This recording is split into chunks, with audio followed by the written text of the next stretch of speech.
Ahora sí, muy buenas noches para esta nueva sesión de Diálogos al Café Marcos Escudero.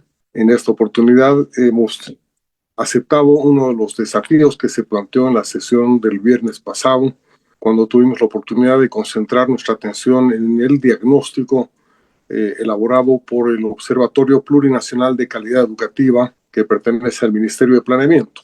Fue un diagnóstico directo, descarnado, y que creo que dejó motivados a todos los participantes, de manera que decidimos hacer una segunda parte de esa sesión, pero esta vez concentrándonos sobre todo en propuestas, en ideas que pudieran ayudar a mejorar la calidad de la educación y tratar de evitar precisamente volver a repetir los elementos de diagnóstico que creo que los tenemos bastante tratados. Hemos invitado en esta oportunidad a 6 panelistas. Varios de ellos ya están con nosotros, algunos seguramente van a entrar en los próximos minutos, y a ellos les hemos pedido también que preparen con anticipación su propuesta, su canal, para que no pase de 6 minutos la presentación. Y hemos programado el Zoom también para callar los micrófonos cuando alcancen los 6 minutos de exposición, sin que eso quiera decir que después no van a tener la oportunidad de completar la idea que falta o la propuesta que están trabajando, ¿no? Eso nos va a permitir primero escuchar a todos en más o menos equidad de condiciones y también escuchar a los que han venido como invitados, a quienes les vamos a dar 2 minutos para hacer un comentario, hacer una crítica o quizás añadir una propuesta. Si la propuesta lo amerita, pues por supuesto vamos a tratar de trabajar una próxima oportunidad con más énfasis en este tipo de propuestas, ¿no? Dicho esto, entonces, yo voy a invitar a los participantes más o menos en el orden en el que hemos puesto en la invitación. Ellos son primero Jorge Rivera Pizarro. Ustedes lo conocen, es un experto en educación, doctor en pedagogía, ha trabajado mucho tiempo en el país, pero también mucho tiempo como consultor internacional con UNESCO y reside actualmente en Costa Rica. Muchas gracias por estar acá con nosotros, Jorge. Después estará Mario Yapu, que es un analista y un investigador muy conocido. Ha estado también trabajando temas de educación en el país. Miguel Amonsabel, que estuvo en la sesión anterior como parte de la reflexión y que tuvo la oportunidad de exponer un esbozo de propuestas y se ha brindado encantado a volver a hacerlo y quizás hacer más específico. Estará Gonzalo Flores, que es un investigador social, ha trabajado mucho tiempo en la FAO, pero justamente lo hemos invitado a él porque él es un poco el culpable de haber abierto esta nueva sesión, ¿no? Él se privó de participar en la sesión anterior justamente con la sugerencia de que nos concentremos en una sesión de propuestas. Está también Mónica Olmos, que es comunicadora social y evaluadora pedagógica en los temas que nos ocupan, que también estuvo en la sesión anterior para ayudarnos con el diagnóstico, pero también tenía que le quedaron propuestas en el tintero. Juan Carlos Pimentel, un conocido educador, ahora creo que es presidente de la Asociación de Colegios Particulares en Cochabamba, y él ha tenido también funciones públicas en el Ministerio de Educación.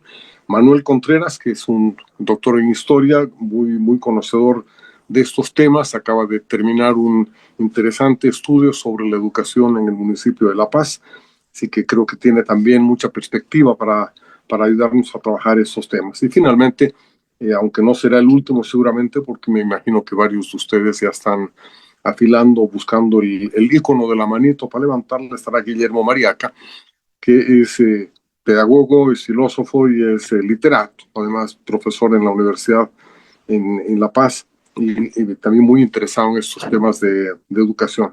Muchas gracias a todos ustedes, no les quito más tiempo y comenzamos entonces. Gracias, muchas gracias, Guillermo. Hemos dado ya la gira completa de nuestros invitados. Ojalá alguno de nosotros pudiera tener la capacidad de simplificar el conjunto y tratar de plantear una propuesta consistente y coherente. Creo que ese es un desafío que vamos a dejar pendiente para otro día. Lo que yo quisiera es plantear también un par de reflexiones que me parecen relevantes en este tema, ¿no? Creo que estamos ante la necesidad no solamente de hacer cambios al sistema o en el sistema, sino de hacer cambios del sistema, de remozarlo totalmente.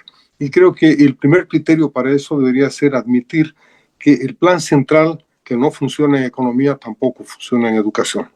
Y por tanto lo que necesitamos es al menos abrir las posibilidades de que los gestores de la educación, los pedagogos, los directores, etcétera, puedan experimentar y tratar de desarrollar distintas maneras de resolver los problemas de la educación.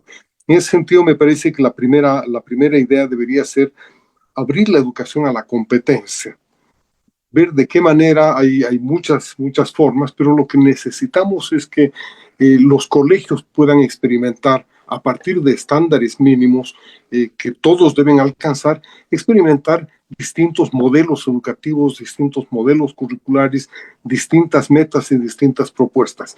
En eso coincido totalmente con alguien que ha planteado la eliminación total de esa aspiración de la educación única para todo el país. En ese sentido necesitamos reducir normas, reducir reglamentos y no intervenir tan decididamente en la determinación del currículum.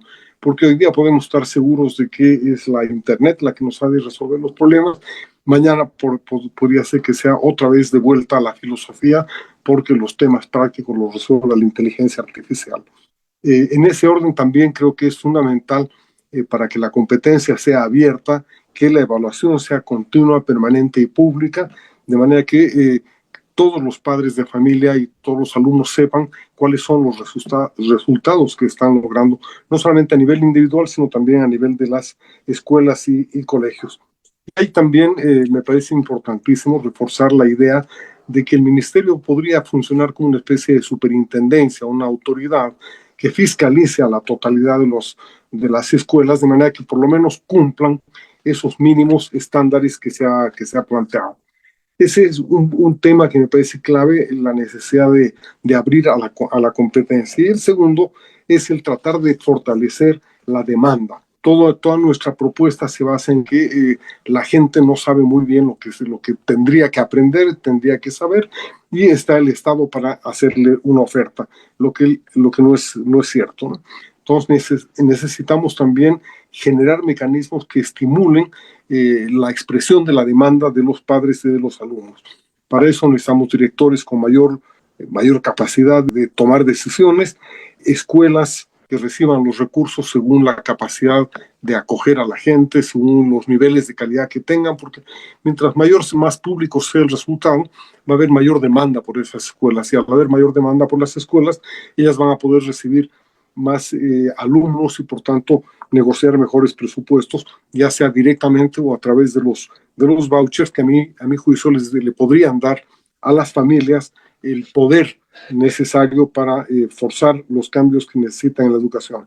En resumen, se trata de aumentar la competencia, multiplicar la diversidad de modelos pedagógicos, educativos y de formación escolar y establecer claramente mínimos verificables y compartidos por todos. Esa es también la propuesta en síntesis que yo quería compartir con ustedes. Me he colado, aunque no estaba en la invitación, aprovechando mi condición de moderador en esta sesión. Y ahora sí nos abrimos al micrófono, nos abrimos a la participación del resto de los asistentes acá. Ya tengo 2 manos levantadas. Les recuerdo que los comentarios deben reducirse a un par de minutos nada más. Gisela Dirpis primero. Adelante, Gisela, y bienvenida a esta sesión. Muchísimas gracias. Voy a ser muy breve y he sido la primera porque lamentablemente no me voy a poder quedar mucho tiempo más en la reunión. Primero, aportes valiosísimos. Es una buena idea, Roberto, sistematizarlos. En torno a ellos, unas preocupaciones. Se ha mencionado mucho la universidad. La universidad vive su propia crisis. La universidad no solamente que no educa, la universidad en general, hablo de la pública, se ha convertido en un reducto de criminalidad, de mediocridad brutal. Y la universidad privada, bueno, pues sabemos cuál es el objetivo, quiere ganar algún dinero, ¿no? Me preocupa también que no se vea la necesidad de escuchar a los estudiantes, a los chicos, por lo menos los que están ya en una edad en la que pueden ser interlocutores válidos, creo que deberían ser incorporados en un proceso de reflexión de esta naturaleza. Finalmente, como preocupación, no es bueno plantearse un perfil único. Todos tienen que saber leer y escribir una maravilla, tienen que ser capos en la matemática. ¿Hasta qué punto? ¿Y después qué? No tienen derecho a hacer música, a hacer deporte, a hacer gimnasia, son los sabelotodos. Hay nomás una visión muy enciclopedista que creo que forma parte del problema. ¿Cuáles son las estructuras que yo llamaría disipativas de una problemática tan compleja para buscar una solución que también debe ser compleja? Lo han dicho, hay que definir objetivos claros por nivel y no deberían ser demasiado ambiciosos, pero deberían ser ejes, deberían ser los nudos que hay que desatar. Un segundo asunto es la competencia del profesorado, que no creo que se logre con cursos y cursos y cursos y doctorado y todo el mundo hace doctorado. Me parece que no va por ahí la cosa, ¿no? El hecho pedagógico concreto del que se ha hablado es muy importante. Por ahí habría que también dar cierto tipo de atención a lo que se hace más que a la cantidad de títulos que se acumulan. Y desde luego unas condiciones materiales que deben ser suficientes. Veo dos cuellos de botella y aquí me animo a sugerir un par de cositas. La primera, ¿quién hace las propuestas para encarar el problema? Tienen que ser especialistas. Y eso implica luchar contra la manipulación política y ese corporativismo que ha sofocado una discusión solvente sobre este asunto. ¿Y cómo logramos que se haga la propuesta por quienes saben y más aún que se implemente? Así que yo creo que deberíamos apuntar, aquí sí voy a ser ambiciosa, en un movimiento ciudadano por la calidad educativa en Bolivia. Eso es todo, muchas gracias. Gracias, Gisela. Walter Guevara, por favor, habilite su micrófono y lo escuchamos. Gracias, Roberto. Ante este grupo de especialistas, yo poco puedo aportar en ese orden, así que les voy a compartir algunas experiencias como alumno, como padre de familia y, si hay tiempo, como superintendente del servicio civil. Me voy a referir a experiencias del siglo XX y una propuesta para el siglo XXI. Yo empecé secundaria en el Colegio Nacional Bolívar de Cochabamba porque se acabó la plata y mi padre me sacó de la Salle que se pagaba y me puso ahí. Y encontré que los profesores eran infinitamente mejores. René Canelas López, profesor de Lengua y Literatura; Humberto Guzmán Arce, profesor de Historia, el llamado Vértigo o Pelito Guzmán; Andrés Uceda Ocampo, profesor de Zoología y Botánica. Grandes profesores en un colegio fiscal. Ahora parece que la cosa se ha revertido, ¿no?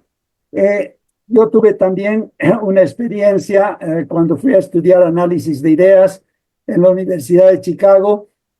Encontré que los profesores estaban combatiendo el convencionalismo brutal de la sociedad americana. El rector Robert Maynard Hutchins fue el que propuso que lo mejor era entregar una licenciatura a cada americano el momento de nacer, porque las chicas iban a la universidad para buscar marido y los chicos iban a la universidad para habilitarse para buscar trabajo. Y ninguno estaba interesado realmente en aprender. O era ascenso social o nada más. Entonces, en ese programa se enseñaba a leer textos originales traducidos al inglés de filósofos, lo cual no es una cosa muy fácil de hacer. De todas maneras, yo me copié esta idea de Hutchins cuando en la anterior sesión dije que tal vez en Bolivia habría que empezar por dar el título de bachiller en el momento de inscribirlos en el registro de nacimiento, ¿no? Bueno, esta experiencia como padre es la que tuve cuando mis hijos fueron al Colegio Franco, y ahí la experiencia fue realmente notable y toca muchos de los puntos, un punto que han tocado todos los expertos. Y es que el bachillerato venía en sobresellado por avión desde París. Es decir, los chicos, mis 3 hijos del Colegio Franco, hicieron 14 años de cursos y todos ellos tuvieron para obtener el bachillerato francés que someterse a los exámenes nacionales de Francia que se dan en todos los colegios francos de todo el mundo y que son exactamente iguales. cada colegio franco tiene la libertad de preparar a los alumnos para esos exámenes como mejor les parece.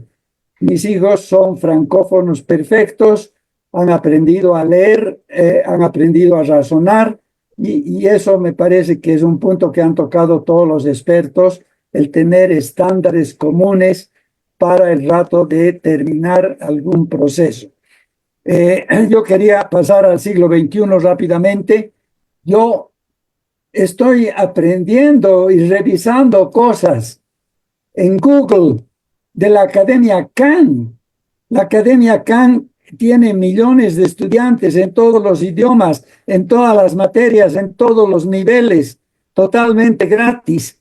Y es enseñanza paso a paso con exámenes para cada paso que tú completas. O sea, ahí tienes un mapa de contenidos educativos absolutamente aplicable a Bolivia, porque es en castellano también. Para pasar un poquito a la comedia, si a cada boliviano se le da con su certificado de nacimiento su título de bachiller, se podría hacer que vayan pues a la Academia Khan, donde puedes aprender matemáticas desde aritmética elemental, ecuaciones diferenciales y más avanzado, ni qué decir, literatura, lenguaje, etcétera, etcétera. Yo creo que las oportunidades que hay en Internet ahora son maravillosas y seguramente, ¿no es cierto?, el sistema educativo actual parece muy difícil de reformarse porque los maestros tienen un gran interés en ganar más y en trabajar menos, y los padres también tienen un interés en que rápidamente los chicos saquen su cartón, y nadie está interesado en el proceso educativo como tal.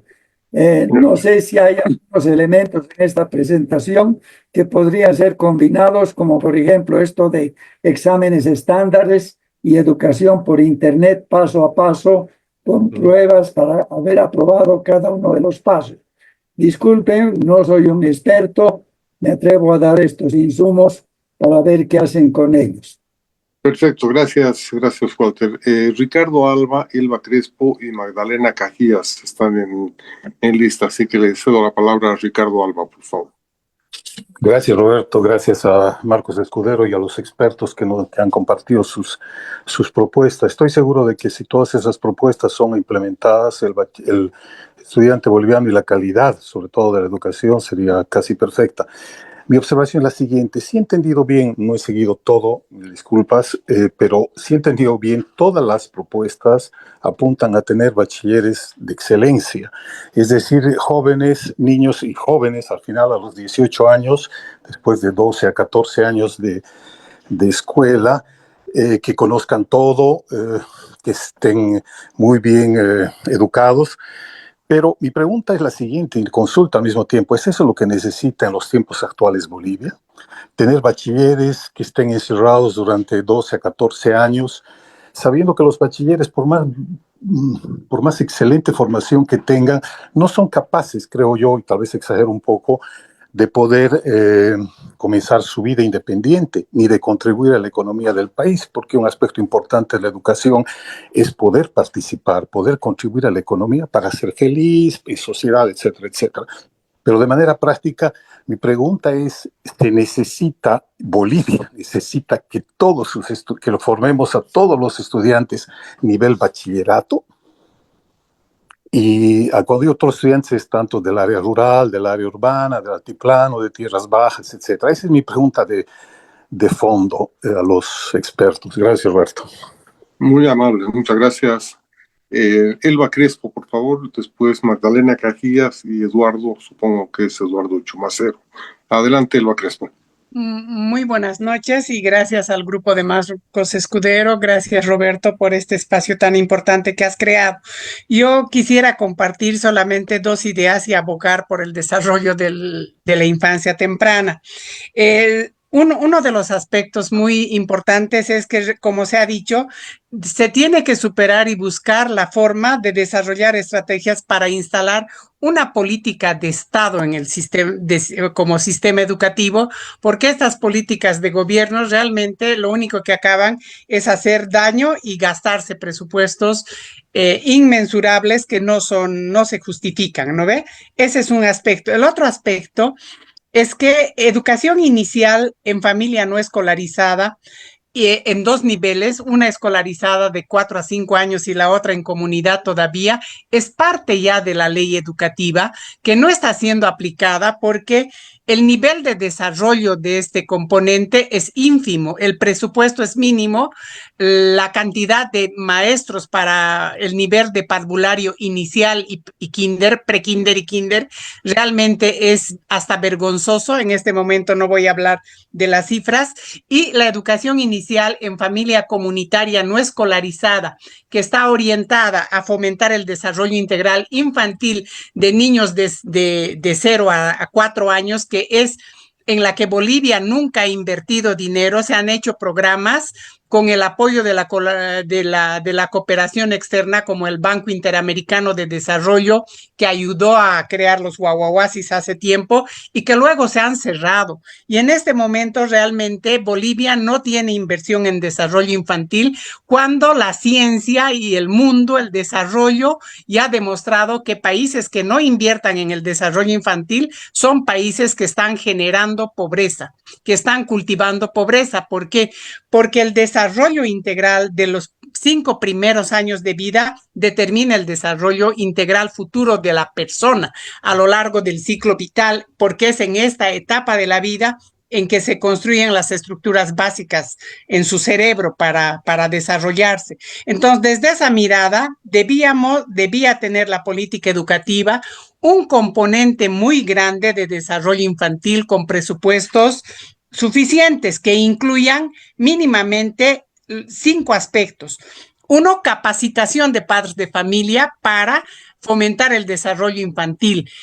Aprendemos a ser papás por ósmosis, de ver la experiencia de nuestras propias madres. No nos preparan para ser papás, entonces nos falta competencias para poder fomentar el desarrollo infantil desde el estado uterino hasta los 5 años. Entonces, ese debía ser un componente. El otro componente es buscar estrategias de llegar a las comunidades rurales con módulos educativos circulantes, diría yo, que no son precisamente la escuela. Los niños no tienen que ir a los centros infantiles como van en las ciudades durante 8 horas diarias para ser cuidados por otras personas, sino que círculos infantiles que se abran una vez por semana y las madres con hijos menores de 4 años, junto con sus guaguitas, puedan asistir para aprender ahí en la práctica competencias para fomentar el desarrollo infantil. Ya, perdón. Estamos llegando al tiempo, por favor. Oh, lo siento mucho, Roberto, gracias. Entonces, y el otro componente es realmente ver que toda esta política y la currícula educativa para este trabajo de los otros componentes más, debía estar basada en la neurociencia y en los últimos hallazgos. Nada más, gracias. Gracias, Elena, mil disculpas. Magdalena Cajías, por favor, ya no ha puesto el icono de la manito, pero está levantando la mano, así que adelante, Magdalena. Bueno, muchísimas gracias. Es mi analfabetismo digital. No, bueno, muchas gracias por haber podido asistir a este evento y aprender tanto de todos los que han dado sus puntos de vista. Yo voy a referirme rápidamente más a cuestiones que me parecen de diagnóstico. La primera, no creo que se pueda hacer ningún cambio en la educación si no cambia el sindicalismo del magisterio. Estaba aquí José Pimentel de los tiempos de oro, ¿no? Del sindicalismo, cuando tenías profesores como en el Congreso de los 70 que presentaban propuestas, etcétera. El día de hoy no solamente que está degradado, sino que está corrompido totalmente.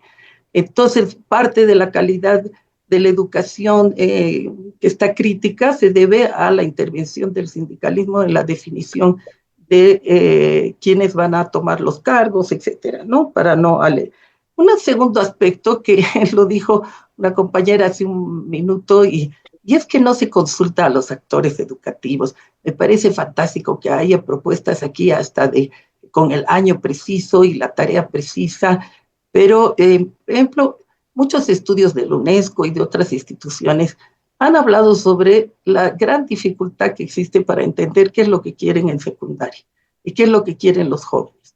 Y esto provoca que el 40% más o menos en promedio de los jóvenes que deberían estar en secundaria abandonan.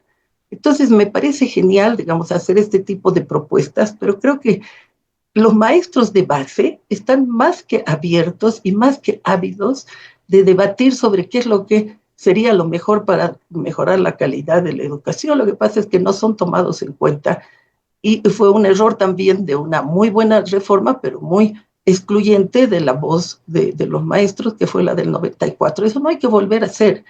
Creo también que los jóvenes deben ser consultados. Una cosa son las evaluaciones de tipo educativo, general, específico, etcétera. Otra cosa son las encuestas que deberían hacerse a los jóvenes y que se han hecho en el Brasil y varios otros lugares sobre qué es lo que quieren en secundaria, si quieren educación técnica, si quieren seguir con las ciencias sociales o no, etcétera.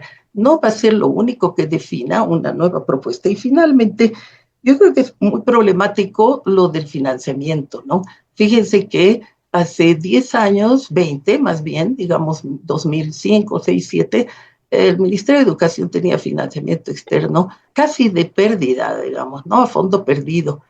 Y hubo toda la posición de que el financiamiento externo era negativo porque había una injerencia de, bueno, todas estas cosas que conocemos, y por lo tanto el día de hoy realmente solo se gasta en sueldos. Yo no creo que ninguna reforma profunda, ¿no?, que haga formación de maestros, que incluya a las universidades en la formación de esto, que sería magnífico, se va a hacer sin recursos.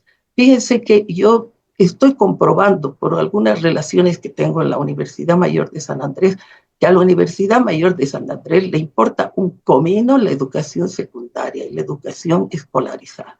Y no sé si en la Universidad de San Simón les importa. Aquí a veces se ha llamado incluso por gente que hemos molestado para que se convoque a gente de la universidad y que vaya a los eventos a criticar. No importa, sería lo mejor, porque esos eventos son armados, etcétera, porque vayan, no van.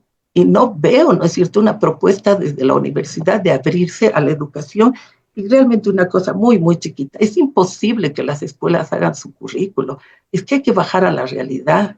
¿Con qué capacidad, con qué formación? Tiene que haber parámetros generales. No se trata de un currículo uniforme, esa es otra cosa. Para eso tienes el currículo general y el currículo diversificado. Pero por supuesto que es lavarse las manos, es lo que se está haciendo ahora.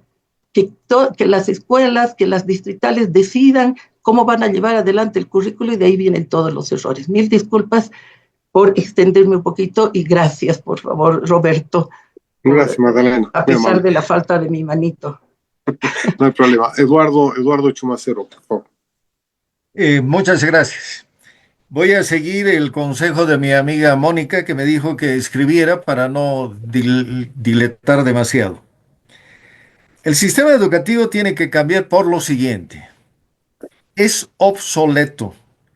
Se sigue con concepciones, contenidos y prácticas propias de comienzos del siglo XX.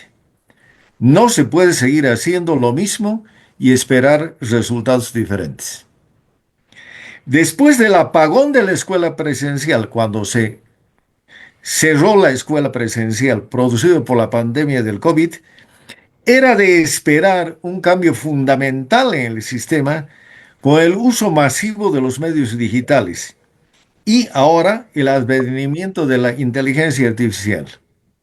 Hoy, todo conocimiento sobre ciencia, técnica, arte, se halla a un clic de prácticamente toda persona. Dos preguntas. Primera pregunta, ¿qué tiene que cambiar? Uno, el manejo totalmente centralizado del Ministerio de Educación, que tiene disposiciones para todo, que no deja hacer nada fuera de lo que dice el Ministerio. El Ministerio tiene que dar solamente las directrices generales. Las escuelas, los colegios, debe encontrar respuesta a las problemáticas particulares, a las necesidades y a los intereses de los estudiantes. El centralismo es totalmente perjudicial. Sirve solo para aumentar la burocracia inoperante. 2. La manera en que se organizan las asignaturas. Esto tiene que cambiar. Son asignaturas aisladas en las que solo se transmite conocimientos que no tienen resonancia en la vida de los estudiantes, pues no responden a sus intereses ni necesidades. Solo sirven para aprobar el curso y por tanto son rápidamente olvidadas. Las asignaturas tienen que tener un tratamiento integrado y el trabajo docente también tiene que ser integrado.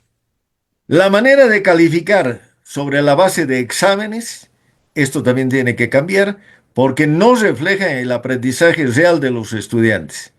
Se tiene que hacer evaluación de las competencias o de los desempeños de los estudiantes. Los estudiantes tienen que demostrar que son capaces de hacer.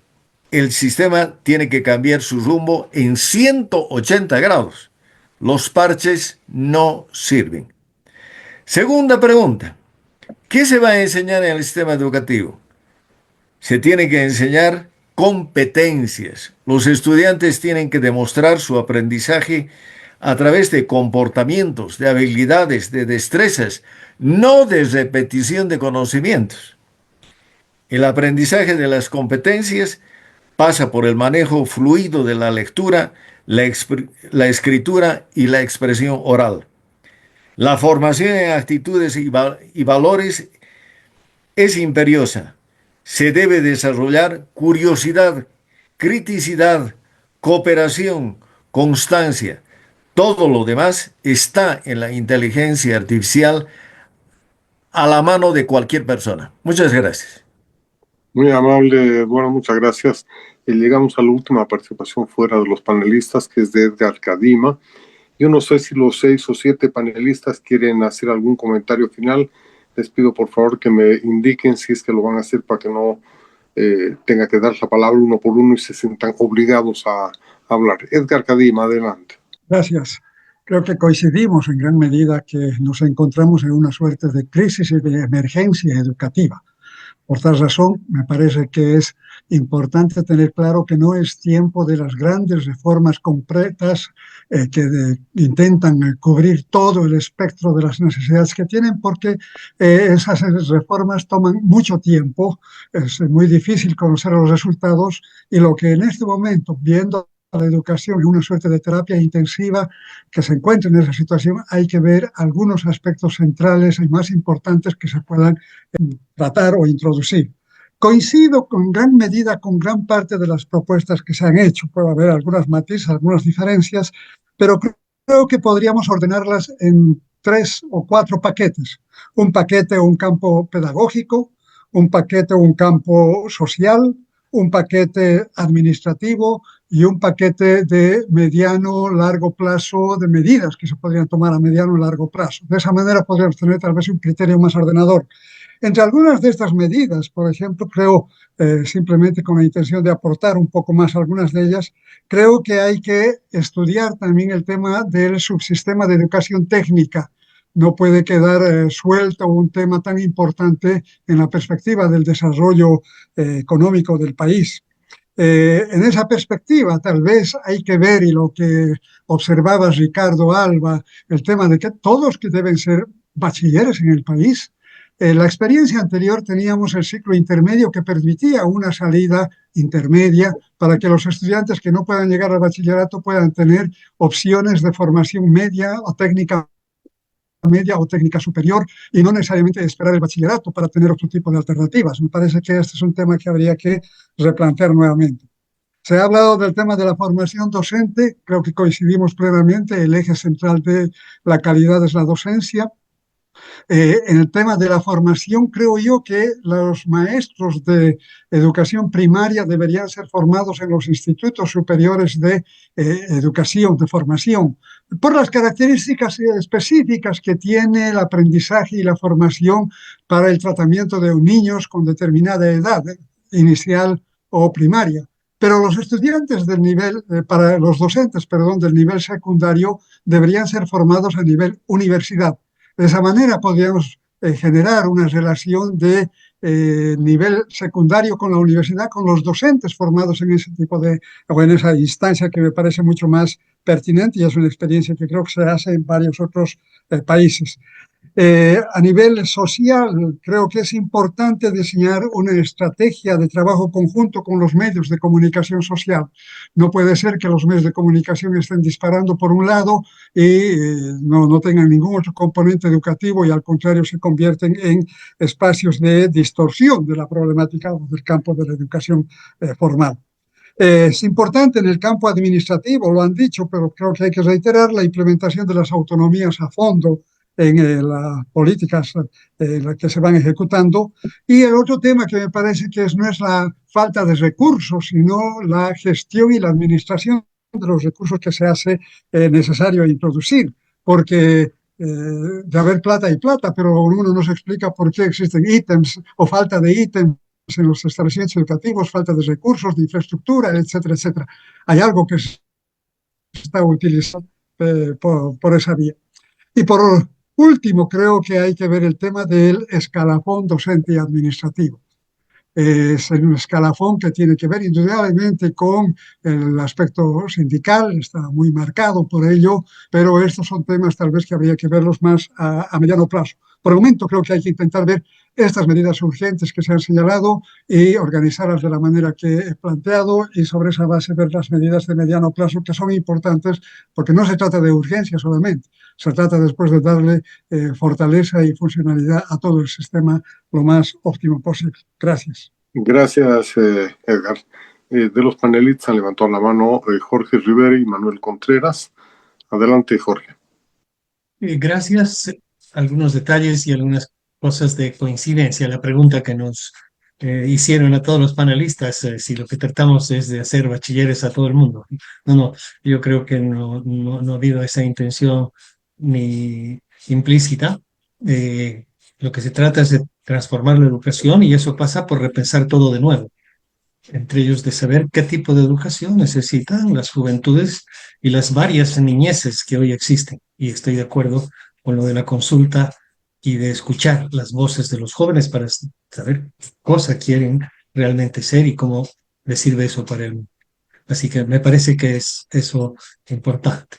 Lo otro es reconocer, y en eso estoy un poco en la línea, creo que Edgar hace un momento, de que hay aportes que son de largo plazo, de largo aliento. O sea, entonces creo que habría que buscar la manera, Roberto, de todas estas cosas, clasificar aquellas que son para el corto plazo, que algunas son urgentes, hay que hacerlas ahora. Juan Carlos Pimentel también nos planteó algunas medidas factibles. Y para más adelante, cuando se cumplan todas las condiciones que haya que cumplir, todas aquellas que requieren unas transformaciones profundas. Entonces, me parece que hay que tener una visión realista en política educativa y en política en general, en lo que se puede hacer sin necesitar exceso de condiciones. Y solamente un detalle para Gonzalo sobre el autoaprendizaje de la lectura. Algunos lo pudieron hacer. Las neurociencias nos han enseñado que el hablar es natural. Nadie te enseña a hablar, tú aprendes a hablar, pero nos ha enseñado que es el cerebro el que aprende a leer. Y eso requiere un esfuerzo especial. No va a aparecer la habilidad de lectora porque sí, requiere ser inducida y requiere ser creada por factores del contexto y por factores didácticos específicos. Solamente eso, Roberto. Gracias, Jorge. Les ruego a los que tengan oportunidad de echarle una miradita al chat porque hay varias sugerencias y comentarios de gente que ha preferido dejar por escrito su comentario. Manuel Contreras tiene la palabra. Gracias, Roberto, y a todos los que me antecedieron también. Quería tocar dos puntos que no pude desarrollar. Un primer tema que ha surgido, pero creo que es muy importante, repensar el tema de la descentralización. Efectivamente, mientras los maestros, o sea, el alto grado de centralismo, particularmente de estos ministerios de los últimos años, creo que ha hecho un daño tremendo, y hasta que los padres de familia y los municipios no puedan contratar a los profesores, evaluar a los profesores, creo que va a ser muy difícil que pueda haber progreso. Entonces, creo que hay que repensar el tema de la descentralización, y me inclinaría por un sistema más descentralizado, por una parte. Por otra, creo que el tema que tocó Magdalena es clave, el tema del sindicalismo. Entonces, aquí entramos en una situación en la que, ¿qué hacemos mientras tanto? Y por eso es que en lo que yo proponía, por ejemplo, no estaba pensando en cambiar a los maestros que actualmente tenemos, sino cómo mejor utilizar a los maestros que ya tenemos. Obviamente hay buenos maestros, como en todas partes, pero creo que hay enormes posibilidades de mejorar el desempeño de esos maestros en el aula. Repitiendo algo que tal vez es obvio, pero por algún motivo se queda en el tintero. Gran parte del proceso de aprendizaje ocurre en el aula y no sabemos lo que está ocurriendo allí. Estudios de varios países de América Latina han mostrado que con acompañamiento pedagógico, exactamente el mismo maestro que ayer estaba enseñando puede enseñar mejor. No porque vaya a Coroico a capacitarse, sino porque tiene alguien que lo acompañe en su colegio, en su aula, y lo ayude a ser más efectivo. Gracias. Gracias, Manuel. Gonzalo Flores. Muchas gracias. Tres cositas. Primera, yo creo que es absolutamente imposible diseñar con anticipación el buen funcionamiento del sistema educativo o de cualquier otro sistema. Es demasiado complicado, intervienen demasiadas variables. Por eso no habría que hacer una nueva ley que especifique más cosas, sino más bien aflojar la ley para que la gente en las regiones, en los municipios, en las escuelas pueda inventar cosas. Entiendo que a los planificadores de profesión les da miedo que las familias descubran maneras de educar a sus hijos que no pasan por las formalidades técnicas. Las familias saben lo que quieren y por eso retiran a sus hijos de la escuela después de 6 o 7 años, porque saben que ya no van a aprender nada útil. Y eso no le entra en la cabeza a ningún planificador. Eso uno. Y número dos, hay que creer en las capacidades locales. Los centralistas tienen el convencimiento de que solamente ellos pueden planificar y dirigir y concebir y hacer, y eso no es verdad. Nada más. Gracias. Muchas gracias, Gonzalo. Quiero agradecer a todos y prometerles que vamos a hacer una síntesis de esta sesión similar a la que hicimos de la sesión anterior y compartirla con todos ustedes de manera que puedan tenerla. Me han sugerido también que si los que tienen oportunidad de enviar su texto, el texto a mano que han escrito o el texto que han tipeado, también lo hagan de manera que podamos intercambiar ideas sobre la base de estos avances que hemos hecho en esta oportunidad.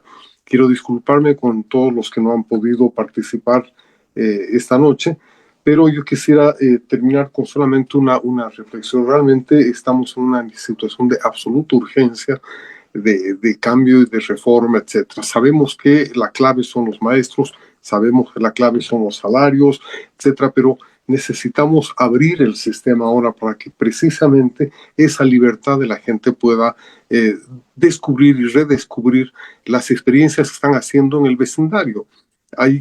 Cuando hablamos de que la situación está pésima, nos olvidamos que algunos colegios están en un nivel buenísimo, que están avanzando en otros temas, que han realizado innovaciones y que están siendo coartados en su desarrollo por el exceso de normas, reglamentos e intervención del Estado. Entonces, yo creo que es importante más bien en este momento abrir las ventanas, que florezcan las buenas experiencias, que sean copiadas esas nuevas experiencias y que los que están muy mal descubran que están pues muy mal y que es necesario que mejoren al impulso de los propios maestros, de los directores, de los padres de familia y de los alumnos. Cuando deben hablar los alumnos es justamente en el aula y es ahí donde se los calla muchas veces. Pues me parece que el tipo de lluvia de ideas que hemos tenido hoy día nos va a ayudar muchísimo a todos. Espero que podamos volver a encontrarnos. Me parece que hay algunas iniciativas que podrían permitirnos encontrarnos con mucha más frecuencia sobre este tema, que es, junto con el de la justicia, seguramente los dos temas más importantes que necesita reformar, emprender y avanzar el país. Nuevamente, muchas gracias a todos. Si se han quedado con hambre de mayor debate, mayor discusión, mayor reflexión, nos felicitamos por ello, porque eso permitirá que sigamos haciéndolo en otros momentos. Muchas gracias a todos y hasta el próximo viernes. Los esperamos siempre con las puertas abiertas en este espacio.